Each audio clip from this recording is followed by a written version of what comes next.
Hey, what's up guys? Today I'm going to be doing a review on my Kodiak Defense K9 chambered in 9mm, which accepts regular just Glock mags. This is the magazine that came with it. A little small for my liking, it's just a little 10 rounder. Again, in Canada, so everything has to be pinned to 10, which is kind of bullshit, but it is what it is. When I use this in gun comps and just plinking and shit out in my backyard, I normally either use 21 round magazines or the 30 round Glock mags. This isn't how it comes. I bought an aftermarket Magpul pistol grip for it. Like this a lot more than the one that comes stock onto the gun. The angle of it fits my hand a lot better than the original one. I think this is just the classic Magpul pistol grip. I know they have some slightly better ones out there, but this one does everything I need it to. I do prefer the K2 pistol grips, which I have on my WK-180C Gen 2. And then I also bought a different stock for the gun. This is just Magpul, like the MOE original stock. Like there's nothing special about it. When buying it, I didn't realize that this one didn't have the QD points for a sling, which kind of sucks. I thought I was getting a good deal on this one, but the sling acceptable ones are like $10 more. And then for an optic, I am currently running the Holosun SARS, I believe it's called. I actually really like it. It comes with this little riser plate on it. Only the one height available for it currently, like in the box. It's actually a pretty good reticle. I'll turn it on and so you can see what it looks like. So this scope has a 65 MOA circle with a red dot center on it, which you can change to just be the circle or just the red dot itself. You don't have to keep it on the circle dot. You can change it to be however you want. And then there's obviously adjustable brightness, and I believe it is night vision compatible as well. And then up at the front of the gun, I have the Emissary Development handbrake. All of which you can clearly see are in flat dark earth. Alright, so some pros and cons with this gun. The mags actually do drop quite well. When I hit the mag release, mags just fall straight out. I know some people have had a problem with that on this particular firearm, which luckily I don't have that problem.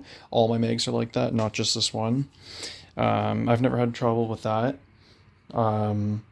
It's running really good. I have, I think, about 250 rounds through it currently, so nothing crazy. Haven't completely broken it in yet, I don't think.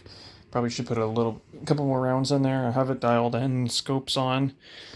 I have the red dot sighted in for 50 yards, and I can get like 1.5 inch grouping, which for 9mm I think is pretty good, especially considering I'm a newer shooter. 6-positional buttstock, pretty standard. I like it on the 3rd position, personally, when I go shoot, but the way that my safe is set up, I have to have it extended all the way out or it doesn't fit in the rifle rack. Okay, so some things I do not like about the gun is the safety. That is something I definitely want to change, although it is nice that they have the low profile safety selector on the right hand side of the gun. It is raised up on the other side, as you can see here, full height, which I think it is nice, but I have large hands and I don't think it's the most comfortable when I have it set to fire. It still digs into my hand a little bit. I am looking to possibly switch this out for the Radian 45-degree safety, which is a lot shorter in length, and then obviously it goes to 45 degrees, so it shouldn't interfere with my hand at all. I'm also looking to possibly change out the charging handle on here. Not a fan of the stock charging handle that comes with the gun. I think I'm probably going to change that out for a Radiant Raptor. That's just my personal favorite charging handle I've ever used. Again, being newer to the shooting world, haven't had hands-on with too many different charging handles, but from the ones I've seen, the Radiant Raptor is definitely by far my favorite as of this point. The gun has a last round hold open. Pretty large bolt release on the back side. Locks forward, which you have to engage it. Oops. To engage, you have to pull back and hit the button again to lock the bolt back. Unless there's empty magazine in the gun, in which case the bolt locks open. The magazine isn't in there. You have to press the bolt release downwards to get it to engage up, and then you hit the top to lock the bolt forward. Again, these are empty magazines, in case anyone's wondering, nothing in the chamber. On safe. So I don't have to worry about shooting a hole through my bedroom wall. Alright, as for shooting the K9, it shoots really flat, doesn't have much recoil at all. Obviously, if you're running around and stuff, it's gonna jump around a lot, but if you're standing still or you have it leaned up against something, or a tripod or a bipod perchance, it does shoot really flat, like I was saying earlier. At 50 yards, I'm getting a 1.5 inch grouping when standing still. I did have some problems when I first started shooting the gun, which they seem to have resolved themselves. I'm thinking that was just the gun breaking itself in, but it also could have just been the box ammo I was using. I believe it was the Brazier was the brand name. 9mm all rounds. It could be just chance that the first box that I bought was bad for it, but out of the first 25 rounds, I had, I believe it was 7 rounds that the firing pin, it was a light strike, so the firing pin hit the round. You could see the dent on the back of the firing pin, on the back of the primer. There was a hit, but the round did not go off. Obviously didn't try shooting them again because, well, I don't want them to explode on me. I just cleared the rifle and chambered a new round, and I had 1 round explode. So right in the barrel, I had to get my needle nose pliers to dig it out. So it was right where the round seats into the barrel here. I don't know the actual terminology for it, but the actual brass casing of the round exploded when I pulled the trigger. My ears were ringing for like 2 days afterwards. It was unbelievably loud. But after that initial break-in period, which only lasted about, I'd say 25 to 30 rounds after that point, I literally haven't had a single problem. And I've put 250 rounds through it now. So I can't really complain about that. I know lots of guns have a few 100-round break-in period. So 25 rounds being the only ones that gave me trouble, that's not too bad in my opinion. It's running very smoothly, and I really like it. The only other critique I have for it is disassembling the gun here. This front pin comes out very easily, no problems there. It's this back pin that I have a lot of trouble with. It is quite hard to get off, to the point where I literally need to get a mallet and a punch to pop this one out. I can't do it by hand. Even like taking a 5.56 round, which is how I pop it out on my Kodiak WK180C. I just use the 5.56 round to push these through. It's perfect size, but I cannot do that with the K9. I don't know what it is. The alignment is a little bit off on this, and it does take a little bit of finicking with to actually get that pin out. It is kind of a pain in the ass. Not a big fan of that. If I can find something to possibly remedy that, I'll make another video saying how I fixed it. But it's kind of weird. I have to pull the bolt back and get it lined up perfectly for this pin to actually pop out. It's a little bit strange.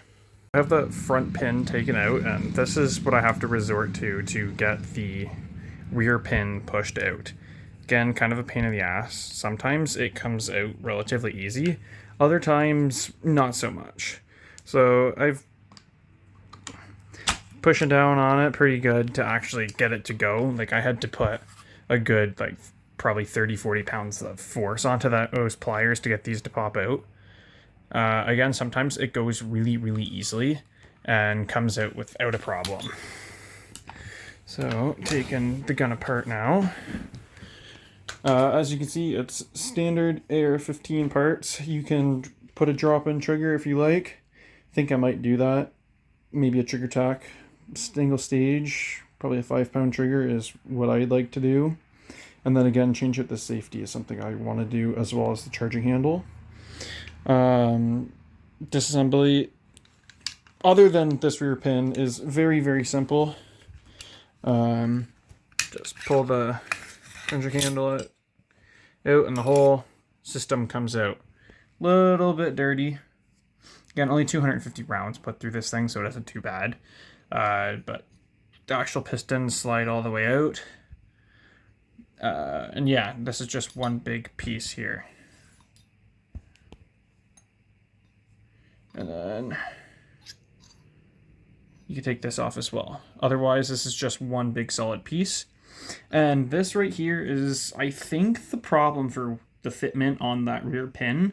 Because I have to pull the charging handle back to get this hole to line up perfectly with that's the front pin, the rear pin on the lower receiver.